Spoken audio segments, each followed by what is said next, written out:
Welcome to Blueprints and Barriers. I'm your host, Lisa Allen. This is an educational series exploring development and housing policy in New Jersey. Each episode brings together experts, policymakers, and stakeholders to dig into the opportunities, the trade-offs, and real impacts of housing mandates. This show is sponsored by Jersey First, and our mission is to inform, inspire constructive dialogue, and spotlight solutions that work for all of our communities. When new development is announced, most people ask, why is it so big? How many units will it be? Will it impact traffic or schools? But there's another component of infrastructure that's equally impactful when it comes to growth, but it isn't quite as visible.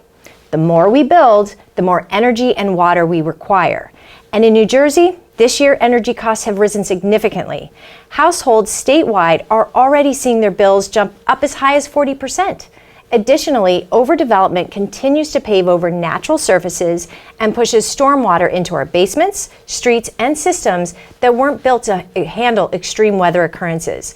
In July of 2025, news outlets reported intense storms dumped 6 inches of rain in under 2.5 hours. It triggered flash floods across Union and Somerset counties, leaving neighborhoods underwater, creating millions of dollars in damage, and causing multiple deaths. Energy and stormwater are hidden costs of growth. They don't show up in unit counts or zoning maps, but cost municipalities and residents alike. So today we're going to take a closer look at how development, energy, and water management collide and what the future holds in a state that is already struggling to keep up. I'm excited to introduce you to my guest, Mary-Anna Holden. Mary-Anna Holden was first appointed to the New Jersey Board of Public Utilities in 2012 by Governor Christie and reappointed in 2018 by Governor Murphy. She served as commissioner for 12 years, during which she also contributed as a team member to the Jersey Waterworks Green Infrastructure Committee, the New Jersey Clean Water Council, and the National Council on Electricity Policy. And she is past president of the Mid-Atlantic Conference of Regulatory Utility Commissioners. Her extraordinary leadership has been recognized across many areas, from watershed protection and housing to historic preservation and water industry leadership. In 2025, she was honored with the Crystal Award from the University of Missouri's Financial Research Institute for her outstanding and sustained contributions to the public utility regulatory community. Before her state service, Mary-Anna served her hometown of Madison as both mayor and councilwoman for more than a decade. And today she continues to share her expertise as a lecturer, advisor, and panelist on issues ranging from wastewater systems to grid reliability, energy efficiency, advanced nuclear, and downtown revitalization. I could not be more thrilled to have you here. Thank you, Lisa. Absolutely. I could go on another 4 pages of what your experience is. You're one of the first and foremost experts on energy and stormwater management in our city, in our state. So I really want to thank you for coming on today. Thank you. Absolutely. Yeah. Well, I just, we're just a hop, skip, and a jump away from here in Madison, and very familiar with Summit, and was very interested when we moved to Madison 35 years ago, taking a look at the way the town had developed. It had a quaint little downtown. We were more interested in taking the train to New York City. We were both working in New York, and but got interested in the history of the way the town had developed. I later left working on Wall Street and came to work at a law firm in Madison. And the gentleman I was working for, his wife was running for council. And at that time, of course, things would come over the fax machine, which was huge at the time. And I would just start editing what was coming over. And so I got a few suggestions, like, oh, would you like to work on the campaign? I was like, well, I just, I'm new in town. But what led to was getting roped into eventually running for council. I was concerned about historic preservation in the town, keeping the town's character, keeping it someplace so you know where you are. When you see that roof line of Waverly Place in Madison, you know where you are. It's not Route 10 in East Hanover or wherever. You know exactly, have a feeling of where you are. Also, the people in the town were just so wonderful. So I loved serving, and eventually became mayor of the town. But Madison was unique in that it hadn't really developed or redeveloped a whole lot. There was the tear down McMansions phase that we went through, but what was unique is that we have our own electric utility, water utility, and wastewater facility, which we share with Chatham Borough. And no one really wanted to get involved in that, and I was like, oh, this is interesting. It's kind of the geek side of me getting involved. And so I've had 14 years of experience in that, and been through many emergencies, and was able to push historic preservation forward while I was mayor, and did a lot of good in the 14 years. But election night, I'm running for re-election, and it's not looking good. This doesn't look like I'm going to make it. And I got a text from somebody. It's, how's it going, Chris? I go, Chris who? And I text back carefully, and I realize it's the governor. Oh my goodness. I don't think it's going so good, Chris. I think I just lost. How about a job at the BPU? And that's sort of the genesis of it. Wow. But it was wonderful. It was kind of like graduating from high school. I had all this knowledge, but I was able to bring it over to the BPU, and they had never had a commissioner that had experience in utility management.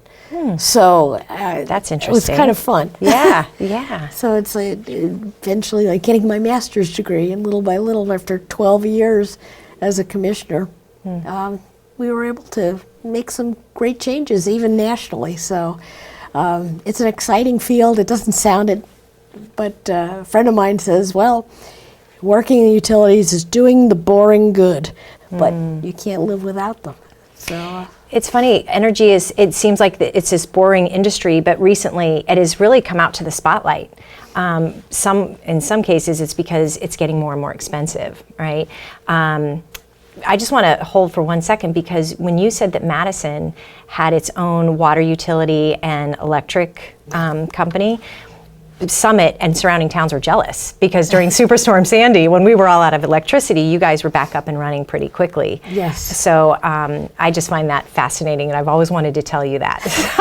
So, because we looked into trying to do that, but it's nearly impossible for municipalities to create something to reproduce that today. Yeah, you really can't, because most of the wires and poles and everything are owned by the franchises. So there's 4 main utilities in the state. There's Atlantic City Electric, JCP&L, Jersey Central Power and Light, Public Service Electric and Gas, PSE&G, and RICO, which is Rockland Electric, which has about 30,000 customers in the north. But there's 9 municipalities that have their own electric utility, believe it or not, and they're not governed by the BPU. So they set their own rates, but some of the things pass through into our bill. So things that happen at the regional transmission operator, which is known as PJM. Yeah. That passes through into the bill. So that does, push the costs higher. We don't generate. We used to back in the 1930s generate, and there are things in technology you might be able to do that in the future. Yeah. Let's talk about PJM, because that's not a big topic these days. Everybody's talking about PJM. So assuming most of our audience, some of them may not know PJM and why energy costs are rising, could you just talk briefly about who is PJM, okay, why do they matter right now, and how does that affect our prices for electricity? Okay, well, it's actually pretty simple. PJM is part of, there's 13 states and the District of Columbia that make up PJM. The P and J and the M is Pennsylvania, Jersey, and Maryland. That's the way it started, and then it grew. It is it's the regional transmission operator. It is the balancing authority. So, in other words, when you have electricity coming into your home, it's always coming at a very tight voltage, about 60 hertz. And you have to keep it that way, otherwise it'll blow out your computers, blow out your stereo system, whatever. It has to maintain that rate. We saw recently in Spain, where they're relying so much on solar energy, they don't have that constant generation going. So there was great fluctuations and it just blew out the system. Is that why they had the big blackout over the summer? Got it. Right. Okay. So what the balancing authority does is they watch all the generation that's coming onto the grid, and they buy as economically as possible and send that out into the grid.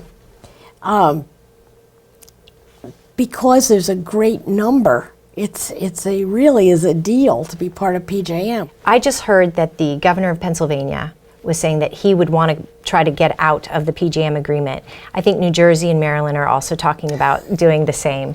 But PJM is really a shared resource. So is it realistic that you could actually have states take themselves out of PJM and it would work, or would that be almost disastrous?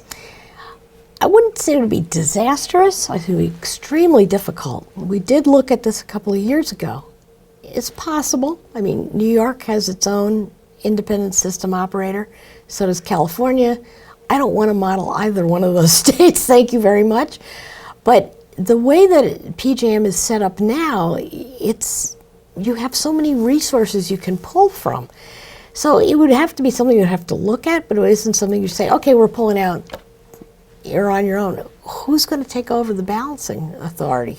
You have no idea how elaborate the system is when you go out and see how they can see into all the states and where problems are and where they're redirecting power. And this very sensitive center works 24/7. So even finding people to run something like that, it's not an easy answer, and it's not the total. It's not the reason why we're in the shape we're in. It's policy, and not proper planning ahead of time to say what's going to replace. If you want to get rid of this, what are you going to replace it with? And now it's not only replace it, you've got to do that much more because there's just going to be such growth in energy needs. The problem is we've shot ourselves in the foot, as has Maryland, and then we said, no more gas, natural gas generation, no more coal, these great steady, what they call baseload generation is no more. So we also had a huge nuclear generating station down in Oyster Creek. That was going offline because it didn't have a cooling tower. Nothing wrong with the nuclear plant at all. Good, steady power going out all the time. But they're afraid that the DEP was afraid the fish were getting too warm in the water because of the ones through cooling. And so we did a study on the Clean Water Council. I think the Barnegat Bay people did, and they said, well, the fish have adapted to the water. So we're plowing ahead. We're going to close that plant. It wasn't us. It wasn't the BPU, but this was scheduled. I said, well, what are we going to replace it with? Right. There was no plan. So as we retire coal plants, nuclear plants, this is why we have a shortage. So we closed like 7 plants. Wow. And I'm going to say we, I mean the state of New Jersey closed 7 plants, forced 7 plants to close. We used to export all of our electricity to other states. Which was probably a big revenue generator, right? Yeah, well, it kept the cost down. Right. Now we have to buy, but we're competing with other states that are also closed their plants, and they have to buy. And they want to build, they say, oh, well, there's all this wind in the Midwest, we'll build transmission. Well, first of all, transmission siting lines takes many, many years because people, I don't want to look at those lines. I don't want those lines in my town. That's part of the problem, but it's also extremely expensive to do. And so that ups the cost. So it's very hard to keep the cost down, but there are other things that are layered into your bill which you don't realize that could probably be eliminated. Oh, give me an example of 1 or 2 things. There's something called a societal benefits charge that's built into your bill. And it the good intention was to promote energy efficiency. So if you're going to be buying light bulbs, you would get a rebate. You're doing certain upgrades to say you get a more efficient washing machine, you'd get a rebate back. This fund has grown to about $400 million a year. Wow. And for every governor has taken from that fund, or either the governor or the legislature, for pet projects, for balancing the budget. Wow. And it's not, so there's not a what it's there lockbox for. on it. No. So how is that going to affect, can you believe we've already been in 15 minutes? So we have another 15 minutes to cover a huge topic. I could talk to you for hours. So if they're taking the money from that fund and we're struggling with electricity already, we have a lot of development coming down the pike. Tens of thousands of apartments will be built.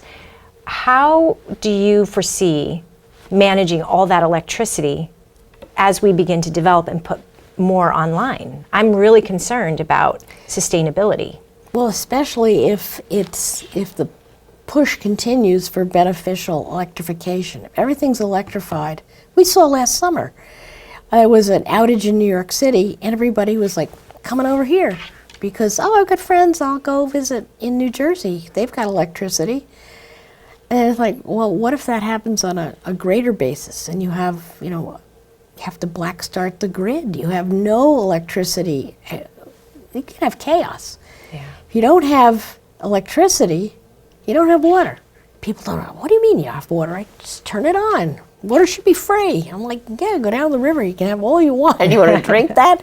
It's a very tight process to make sure that it's the only utility you ingest. So to make sure that that's safe for you, plus it takes a lot of power to pump and process water. Water weighs, a gallon of water is 8 pounds. So think of that going up over hill and dale and whatever, getting to your house.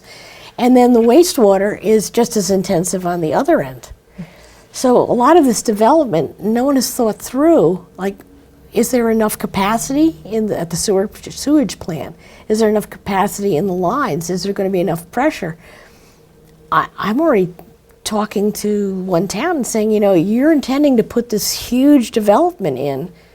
There's not much water pressure at that end of the town anyway.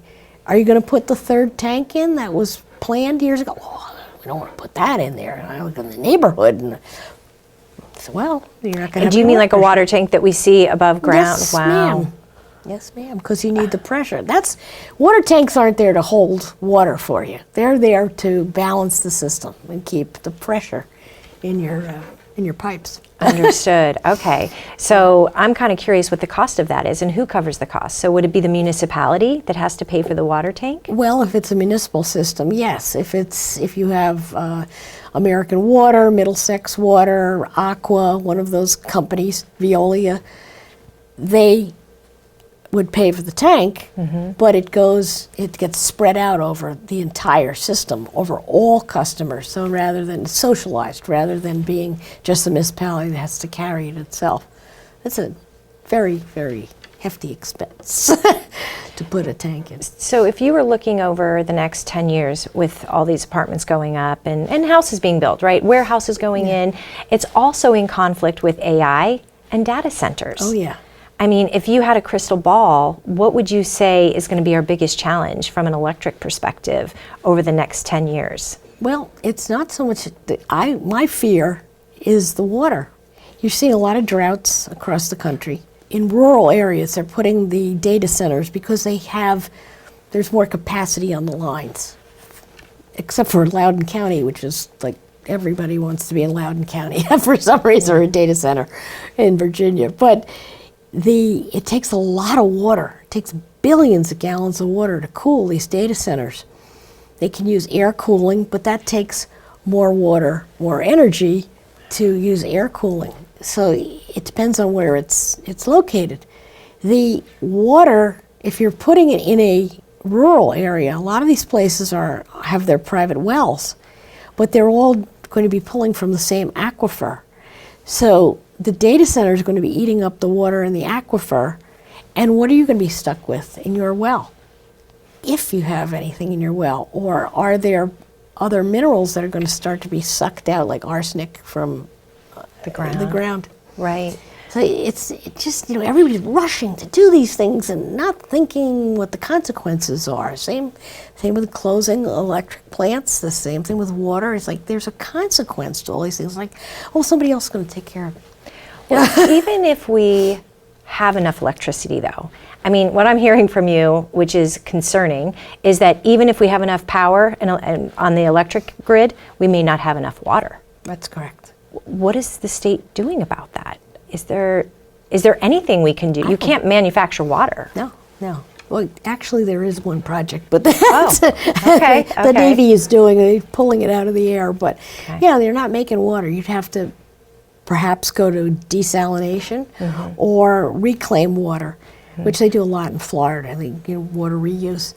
You can do it, but then again, it's very expensive to clarify it because these data centers can't be fouled up with whatever is in the water reuse, the reusable water.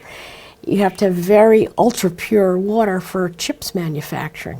It's so. What is your opinion on the flooding? I mean, we have seen just historic flooding across the state, and as I said in the intro, I mean, some of the neighborhoods that have never flooded before, we're just overwhelmed by it. Do you have an opinion on why there's increased flooding around the state? Well, it's sort of the old brick in the bathtub. You displace the water, it has to go somewhere. We found in Madison, during Hurricane Irene, people across the street from me were in canoes in their backyard. They had the intake pipes in their backyards, but what was going out to the street was the wrong size opening of the pipe, so the water wasn't going out. So, we're going on an old system, and particularly stormwater. If you have a stormwater system, some are combined sewer systems, so you have regular waste in them as well as stormwater, and you get to a certain level, and all of the waste goes out into the streets. So now you've got a health issue as well. A lot of we tried to do with, creating swales, trying to keep as much macadam away as possible. This is what I was working on when I was at the Clean Water Council. We're trying to find other ways to capture that water because you want it to go back down to the aquifer. It will naturally clean itself going through the soils to the ground. But then if we keep covering it up, you put these solar farms up. I said, well, we're going to have a solar farm. I said, that's great. I said, are you going to capture the water as it comes off of the solar panels? No. Well, that's waste. Right. So there's a lot of opportunity. You talk about, we're going to have all these solar farms, and we'll have all these big batteries. Like, to replace the Oyster Creek plant, nuclear plant, would take, I think it was calculated, 15,000 square feet of solar panels. That would have to run 24 hours a day. Now, the sun doesn't shine 24 hours a day. Right. It would also need 12,000 square feet of batteries to support it. 15,000 square feet is the equivalent of 4 Madisons. Madison is 4.5 square miles. Wow. Yeah. So that's not really going to work. And we need something more dependable. There's a place for solar. There's a place for nuclear, for fuel cells. There's a lot of opportunity out there. Hydrogen. All of these things have to come together in a plan. There's no cohesive plan. It's just like, okay, we're not going to have fossil fuels anymore. Well, what are you going to do without fossil fuels? In the meantime, what are you going to do? We're celebrating all these electric vehicles we're putting on. It still requires electricity. Yeah, people are wondering why the fossil fuels. Why is my electrics out again? Well, yeah, you have 3 people charging at their cars at the same time on the street. You blow the transformer. And transformers, it's not like to pull them off the shelf necessarily. Right. There's a lot of thought that hasn't been done about planning for all these huge rental units. How are you going to bring the electric in for them? Transformers for these units could take 5 years to get them, and they're not made in this country. President's trying to bring that back, but. So it's a very, it's not as easy as just flipping on the switch and turn the water on. It's really tricky. What questions should residents be asking their council when, a lot of the municipalities are going through their affordable housing plans right now? What questions should people be asking of their local government in terms of water and energy and development? Well, obviously, is there a source? Do you have enough water? Do you have the sewer capacity? Have you talked to the electric utility about being able to draw, or you're going to need to upgrade some of the, seen that with some businesses coming into Madison, they've had to actually put in new electric lines because they don't have the amperage to handle it. The other thing that would concern me, of course, always is traffic flow. Is this a walkable thing? Is there public transportation nearby? Or are you just putting something on the edge of town because we don't want to look at it, which is unfortunately the way some towns do their affordable housing. Madison has always had scattered sites, and we're very walkable. But it's a concern that all of a sudden you have a group of people that are they going to have transportation? Are they going to have recreation? Are they going to just be standing out on the corner, as I see in some towns where these massive developments have gone up? And one of the unique things we did when I was on the council, the housing authority in Madison, we had built rent to own. And I'm very concerned that all these properties are rental properties. You don't have a connection with your community. You have a better connection if you own something and you take pride in what you own. And I think that is the way that would really help affordable housing, not just bringing people in to rent units. I feel like it's a bit of a hamster wheel. I agree with you. I want to figure out a way that we can rent to own. I want people to build generational wealth. I want, sometimes rentals are the only way you can get into a community, but how do you take that to the next level? So I completely agree with you. There was a deed agreement in what we had done so that both sides made money. So the equity didn't just stay with the housing authority. Part of the equity went to the person who would own if they wanted to sell.